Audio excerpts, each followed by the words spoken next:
اپنے ہاں کی سیاست کے کھوکھلاپن اور اس سے جڑی چسکا فروشی سے فرصت ملے تو شاید کنویں سے باہر نکل کر ہم یہ محسوس کرنے کے قابل ہو سکیں کہ پاکستان اور بھارت کے مابین حالیہ جنگ بندی کے باوجود دونوں ممالک کے تعلقات کشیدہ سے کشیدہ تر ہو رہے ہیں۔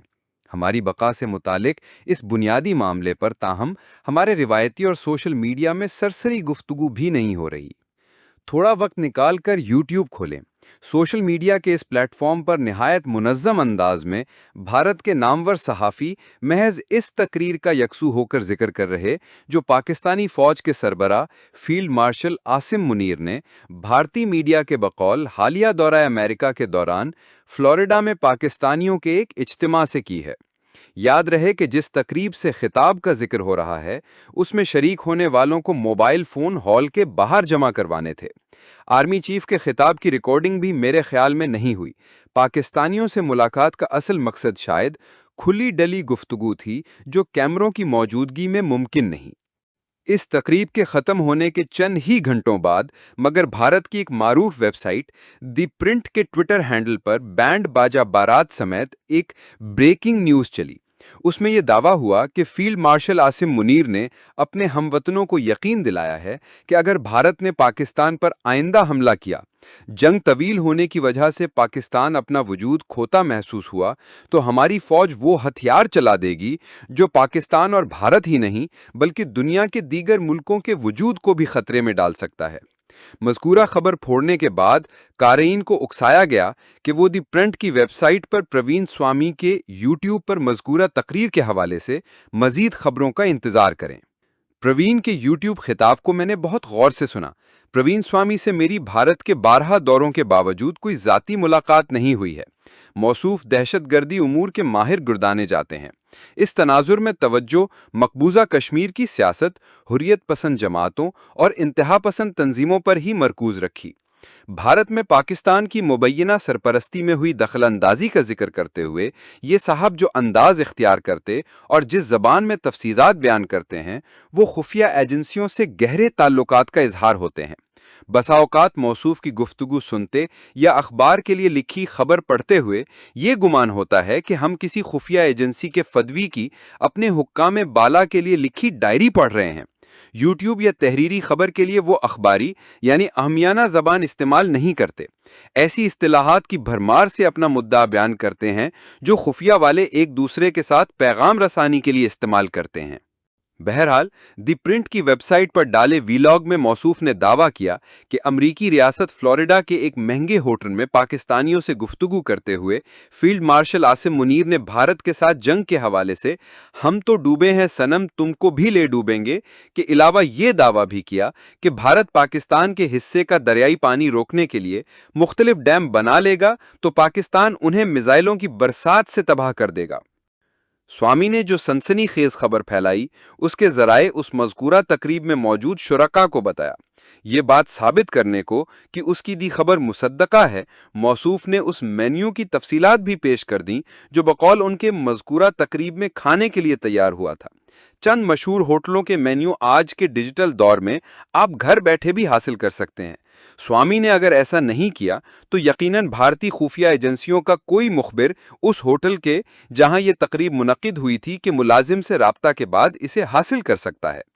میڈیا کے لیے رپورٹنگ میں عمر تمام گزارنے کے بعد میں یہ بات تسلیم کرنے سے نہایت اعتماد سے انکار کرتا ہوں کہ مذکورہ تقریب کا اختتام ہوتے ہی وہاں موجود شرکاء میں سے چند ایک نے فوراً پروین سوامی کا ٹیلی فون نمبر یا ای میل تلاش کیا اور آرمی چیف کے خطاب کی تفصیلات اسے فراہم کر دیں۔ پروین سوامی اتنا دھانسو رپورٹر نہیں کہ آرمی چیف کے بدترین ناقد بھی اپنے آرمی چیف کو بدنام کرنے کے لیے اس سے رابطہ کریں۔ امریکہ میں بھارت کے کئی میڈیا آؤٹ لیٹ کے لیے رپورٹ کرنے والے بھارتی صحافی کثیر تعداد میں موجود ہیں۔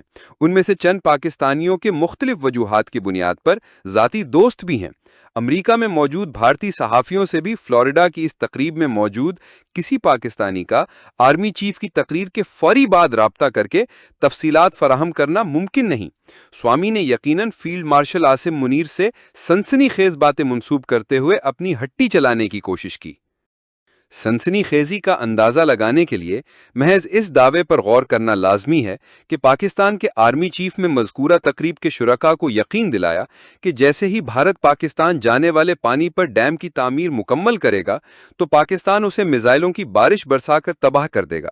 صدیوں سے مقبوضہ کشمیر اور تبت کے پہاڑوں سے وادی سندھ کا رخ کرنے والے دریاؤں کے پانی کا رخ موڑنے کے لیے ڈیموں کی تعمیر کئی برسوں کی تحقیق، ڈیزائننگ اور بعد ازاں تعمیر کا تقاضا کرتی ہے۔ اوسطاً چناب جیسے دریا کا رخ موڑنے کے لیے 1 دہائی درکار ہوگی۔ سوال اٹھتا ہے کہ ہمارے پانی کو چرانے والے ڈیم کی تعمیر کے لیے پاکستان اپنی زمین کو 10 برس تک خشک کیوں رہنے دے گا؟ ڈیم تعمیر ہو جانے کے بعد اسے تباہ کرنے سے ہم خشک سالی کے 10 برسوں کا بدلہ نہیں لے سکتے۔ دریائے پانی کے تناظر میں جو بات آرمی چیف سے منسوب کی گئی ہے وہ سنتے ہی غیر منطقی محسوس ہوتی ہے۔ پیر کی رات کافی دیر تک میں بھارت کے نامی گرامی صحافیوں کو یوٹیوب پر سنتا رہا۔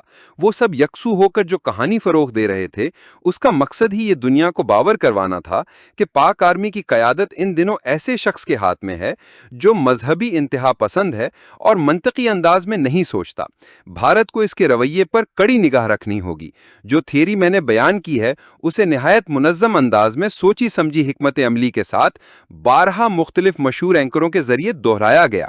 یہ محض اتفاق نہیں کہ سوشل میڈیا پر یہ مہم چلانے سے قبل بھارت نے اپنے آرمی چیف کے خطاب کے چند حصے بھی میڈیا کے لیے ریلیز کر دیے تھے۔ بھارتی آرمی چیف کا جو خطاب 11 اگست 2025 کو میڈیا کے لیے ریلیز ہوا وہ در حقیقت 4 اگست کو مدراس شہر میں ایک ادارے میں ہوا تھا۔ اسے ایک ہفتے کے بعد برے ظاہر لانا در حقیقت اس خطاب کا جواب فراہم کرنا تھا جو پروین سوامی نے پاکستان کے آرمی چیف سے منسوب کیا تھا۔ بھارتی آرمی چیف کے خطاب کی بابت جو پریس ریلیز جاری ہوئی اس کی ابتدا ہی میں یہ انکشاف ہوا کہ پاکستان کے ساتھ ممکنہ جنگ کا آغاز اس وقت سے پہلے بھی ہو سکتا ہے جس کا لوگ اندازہ لگا رہے ہیں۔ سونر دین وی اینٹیسپیٹ اصل متن انگریزی تھا۔ میرے لیے اہم ترین بات مگر مذکورہ پریس ریلیز میں حالیہ پاک بھارت جنگ کا تجزیہ تھا۔ موصوف یہ کہتے سنائی دیے کہ حالیہ پاک بھارت جنگ ضرورت سے زیادہ تکنیکی یا ہائبرڈ ہو گئی تھی۔ دونوں ملکوں کی اکثریت کو اس کی شدت اور تفصیل کا علم ہی نہیں ہوا۔ بھارتی آرمی چیف نے یہ کہنے کے بعد دعویٰ کیا کہ عام لوگوں کے ذہنوں میں یہ بات بیٹھ چکی ہے کہ جنگ کا مطلب ہے دشمن کی زمین پر قبضہ کرنا۔ مختصراً وہ خبردار کرتے پائے گئے کہ پاکستان کے ساتھ آئندہ جنگ کے لیے وہ روایتی انداز سے آغاز کرنا چاہیں گے اور پاکستان کے کسی حصے پر قبضہ کے بعد ہی آگے کی بات ہوگی۔